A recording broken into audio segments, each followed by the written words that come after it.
Hello বন্ধুরা, তোমাদেরকে কবিতাস ফুডে স্বাগত।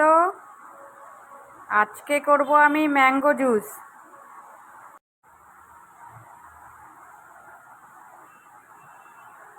আমটাকে কেটে নিয়েছি টুকরো টুকরো করে, এখন মিক্সিং জারে দিয়ে দিব।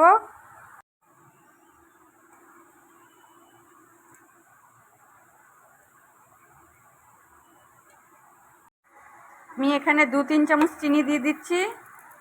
চিনিটা অপশনাল, আপনাদের 200 গ্রাম দুধ,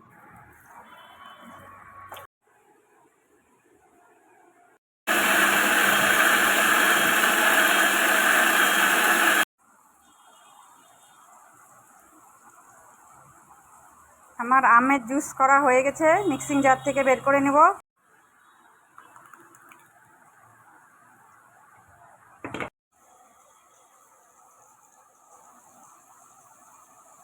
ম্যাঙ্গো জুসটার উপরে আমি ড্রাই ফ্রুট দিয়ে দিচ্ছি।